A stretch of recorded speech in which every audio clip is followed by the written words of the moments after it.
Je peux vous dire avec une certitude absolue que le ressentiment et la haine profondément enracinés qui vous font trembler de colère en ce moment. Ceux qui vous donnent l'impression de ne jamais vous en remettre, d'un point de vue purement biologique, ne durent que 90 secondes, pas une seconde de plus. Les décennies restantes sont toutes des drames que vous avez ajoutés vous-même, comme si vous vous sentiez trompé si vous n'étiez pas le scénariste. Cela ne semble-t-il pas incroyablement dur ? Vous voudrez peut-être éteindre cette vidéo maintenant, en pointant l'écran et en me maudissant en disant « Que sais-tu ? Sais-tu ce que ce salaud m'a fait ? Sais-tu combien j'ai souffert ? C'est vrai, je ne sais pas, et je n'ai pas besoin de le savoir. Car que ce salaud vous ait menti, vous ait escroqué de l'argent ou ait trahi vos sentiments. La véritable réaction de votre corps à cet événement ne dure qu'1 minute et demie. Même la colère que vous ressentez en ce moment en entendant mes paroles. Cette colère a une durée de vie physiologique limitée. Cela ne dépasse pas 90 secondes. C'est un fait établi depuis longtemps dans le domaine des neurosciences. Lorsque l'amygdale de votre cerveau tire la sonnette d'alarme, que ce soit parce que vous voyez un tigre ou ce parent qui vous doit de l'argent et ne l'a pas remboursé. Votre hypothalamus ordonne immédiatement la libération de cortisol et d'adrénaline, ces hormones de combat ou de fuite, dans votre circulation sanguine. Il s'agit d'une réaction purement chimique. Mais l'essentiel est que ces produits chimiques circulent, se métabolisent et sont finalement complètement éliminés du corps en seulement 90 secondes. Même pour une rancune profonde. Le pic physiologique de la colère ne dure que 90 secondes. La question est donc la suivante, puisque votre corps a déjà terminé le processus de désintoxication au bout d'1 minute et demie. Pourquoi sentez-vous encore votre cœur s'emballer et vos mains et vos pieds devenir froids lorsque vous pensez à quelque chose de désagréable que votre belle-mère vous a dit il y a 2 ans? Pourquoi rejouez-vous encore cette scène dans votre esprit, même lorsque vous êtes seul sous la douche, et créez-vous 100 répliques intelligentes avec lesquelles répliquer? Même 5 ans après que votre patron vous a lancé un regard noir? Si cette réaction chimique est déjà terminée, qui alimente cette colère maintenant? La réponse est cruelle, c'est vous. Vous sentez que 90 secondes ne suffisent pas, que vous seriez perdant si vous laissiez passer l'émotion. Vous utilisez donc une capacité typiquement humaine, à la fois grande et insensée. La rumination. Nous vivons dans un vaste théâtre illusoire reconstitué à partir de fragments de souvenirs. Les humains sont des créatures tellement intéressantes. Nous sommes fiers d'être les maîtres de toutes choses, mais la plupart du temps nous vivons comme des magnétophones cassés. Observez les gens autour de vous, ou mieux encore. Observez-vous ce soir quand il est tard et calme. Lorsque vous êtes au lit, même si votre corps est épuisé, votre cerveau se met à émettre. Vous revivez les événements insignifiants de la journée. Même quelque chose d'aussi insignifiant que quelqu'un qui marche sur votre pied dans le métro sans s'excuser, et vous le projetez sur l'écran géant de votre esprit. Vous ne vous contentez pas de le rejouer, vous l'affinez. Vous ajoutez un éclairage dramatique au visage de l'autre personne et fournissez une bande-son tragique à vos propres sentiments d'injustice. Vous allez embellir la conversation qui a eu lieu, en vous faisant paraître plus innocent et l'autre personne plus méprisable. Chaque fois que vous le rejouez dans votre esprit, votre cerveau ne peut pas faire la distinction entre la mémoire et la réalité, il libère donc à nouveau consciencieusement du cortisol. Les 90 secondes initiales sont révolues depuis longtemps. Mais vous avez artificiellement prolongé ces 90 secondes en 90 minutes, 90 jours, voire 90 ans grâce à cette répétition auto-hypnotique. Comment ça s'appelle, en médecine? Cela s'appelle le stress chronique. En psychologie, cela s'appelle la rumination. Mais à mon avis, c'est une forme d'auto-indulgence active. Pour parler franchement, c'est une dépendance. Vous êtes accro à la souffrance. Vous pensez détester cette personne, mais en réalité, vous éprouvez le sentiment dramatique d'être une victime. Ce sentiment vous fait vous sentir moralement supérieur, vous donnant un sentiment clair d'identité dans cet univers indifférent, celui d'une bonne personne qui a été lésée. Pour conserver cette identité, vous devez constamment vous injecter ce poison, même s'il provoque de l'hypertension artérielle, des maladies cardiaques, de l'insomnie et une perte de cheveux. Vous êtes prêt à payer n'importe quel prix.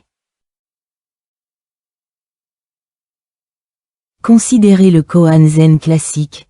Un vieux moine et un jeune moine descendent un sentier de montagne lorsqu'ils rencontrent une rivière. Une belle jeune femme a peur de traverser. Sans un mot, le vieux moine la porte de l'autre côté de la rivière, la dépose et continue son chemin. Le jeune moine le suit, bouillonnant de ressentiment. Son esprit s'emballant avec des pensées plus dramatiques que n'importe quel feuilleton. Il pense, le maître n'a-t-il pas dit que les hommes et les femmes ne devaient pas se toucher? Puis, le maître a-t-il rompu ses vœux? Puis, dois-je signaler le maître? Après avoir marché des dizaines de kilomètres, alors que le crépuscule approche, le jeune moine finit par exploser. Interrogeant le vieux moine, les moines ne devraient pas être près des femmes. Comment as-tu pu porter cette femme? Le vieux moine regarde calmement son disciple en sueur. Essoufflé et stupide et dit, j'ai déposé cette femme lorsque nous avons traversé la rivière. Pourquoi la portez-vous toujours? Nous avons tous entendu cette histoire 100 fois et ri en pensant la comprendre. Mais vous ne l'avez pas compris. Si vous le faisiez, vous ne porteriez pas encore cette femme. Ce fardeau de ressentiment, ce grief non résolu, ce moment où vous ne recevez pas d'excuses, pendant des décennies après que l'autre personne ait oublié comment elle vous a offensé. Le jeune moine était-il fatigué? Oui, mais qui a causé cette fatigue? Il l'a fait. Il n'y avait aucune vraie femme sur son dos pendant ces dizaines de kilomètres. C'était le projecteur dans son cerveau qu'il ne pouvait pas éteindre. Le vieux moine vivait dans le moment présent, réagissant aux événements de ces 90 secondes. Le jeune moine est un humain moderne typique, vivant avec cette seconde flèche, sans fin. Le Bouddha a demandé un jour à ses disciples. Si une personne est frappée par une flèche et ressent de la douleur, c'est la première flèche. Ensuite, parce qu'elle a été frappée par la flèche, elle ressent de la tristesse, de la colère et de la peur, pleure et gémit, demandant au ciel. Pourquoi moi? C'est ce qu'on appelle la deuxième flèche. Selon vous, quelle flèche fait le plus mal? Bien sûr, c'est le deuxième. La première flèche est la douleur physique, la réponse physiologique inévitable de ces 90 secondes, le résultat des circonstances. Des paroles ou des actions de quelqu'un ayant un impact sur vos sens. C'est inévitable, c'est ce qu'on appelle le destin. Mais la deuxième flèche, c'est vous, en plus de cette douleur physique. Qui l'a soulevée vous-même et l'a plantée dans votre propre cœur. Et le plus effrayant, c'est que la première flèche ne frappe généralement qu'une seule fois. Tandis que la deuxième flèche est retirée et enfoncée encore et encore, un cycle répété des centaines de fois. Nous disons toujours que le destin nous joue des tours, mais en réalité, Dieu est très occupé et n'a pas le temps de s'en prendre spécifiquement à vous. La plupart du temps, vous vous embêtez. Vous transformez une blessure ponctuelle en une blessure à vie. De quel genre de mentalité s'agit-il? C'est une mentalité non seulement cruelle envers soi-même mais aussi extrêmement arrogante. Pensez-vous que votre souffrance est particulière? Pensez-vous que vos expériences sont sans précédent? Vous avez tort. Votre colère, votre jalousie et votre ressentiment ne sont que des mécanismes de survie pathétiques hérités de centaines de milliers d'années d'évolution humaine. Votre cerveau, afin de vous aider à survivre dans cette dangereuse jungle primitive, a développé un biais négatif. Cela vous amène toujours à donner la priorité à la mémorisation des mauvaises choses et à ignorer les bonnes choses.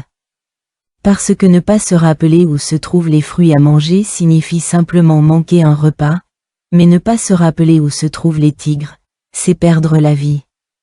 Se souvenir de la douleur est donc un instinct biologique. Ce qui est encore plus intéressant, c'est que nous aimons non seulement rejouer la douleur, mais nous embellissons également cette répétition sous forme d'affection ou de principe profond. Certaines personnes diront, je suis une personne directe. Je ne peux pas tolérer l'injustice, ou, je ne pourrai jamais pardonner la trahison. Écoutez à quel point cela semble dur et fondé sur des principes. Mais si vous retirez ce magnifique papier d'emballage, qu'y a-t-il à l'intérieur? C'est un moi fragile et vulnérable. Ce moi est trop faible. Elle doit prouver sa justesse en s'accrochant aux erreurs des autres. Il doit confirmer ses propres torts en s'accrochant fermement aux blessures du passé. Si un jour je vous demandais d'abandonner tout votre ressentiment, de vider votre esprit de toute pensée sur la façon dont les autres vous ont fait du tort, vous découvririez soudainement une vérité choquante. Vous ne saurez plus qui vous êtes. Si vous ne détestiez pas votre ex-mari, si vous n'en vouliez pas à vos parents, si vous ne maudissiez pas votre patron, cette voix incessante dans votre tête s'arrêterait soudainement et cet immense vide vous terrifierait.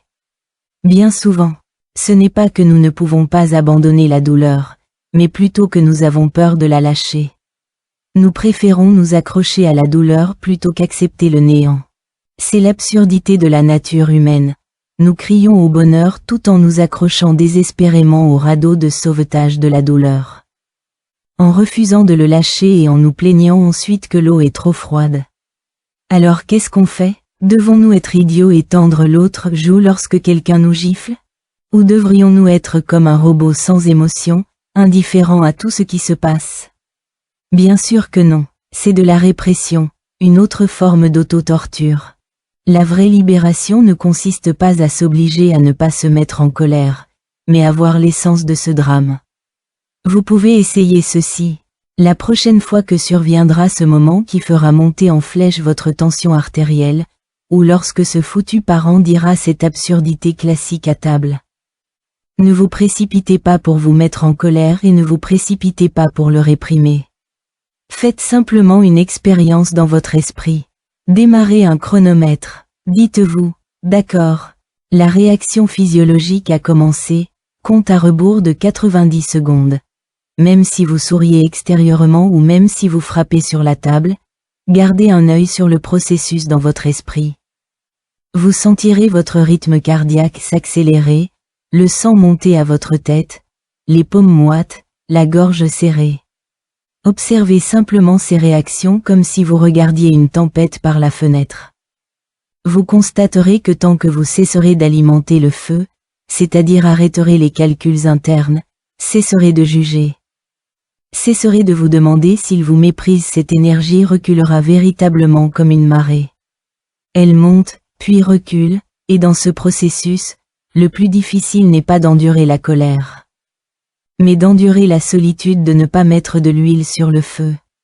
Votre cerveau vous tentera frénétiquement de penser à quelque chose pour l'insulter, de vous rappeler les incidents désagréables de l'année dernière, de l'imaginer comme un démon. À ce stade, ce que vous devez faire est de regarder votre cerveau comme vous le feriez pour un enfant gâté qui pique une colère et réclame un jouet. Dans cet intervalle, vous découvrirez une liberté que vous n'avez jamais connue auparavant. Cette liberté n'est pas due au fait que vous avez pardonné à quelqu'un, mais au fait que vous réalisez soudainement que vous n'avez pas besoin d'être cette machine à réaction automatique. Vous réalisez qu'entre le stimulus et la réponse, il existe réellement un écart. Et cet écart est votre véritable sanctuaire. Bien sûr, je sais que c'est difficile. C'est comme si on était un gros fumeur pendant des décennies et qu'on lui disait soudainement d'arrêter. Vous avez l'impression de ne pas savoir quoi faire de vos mains. Depuis des décennies, nous sommes accros à la réaction et à la création de nouveaux drames. Parfois, on a l'impression que si l'on ne riposte pas, si l'on ne clarifie pas la situation, le ciel va nous tomber sur la tête.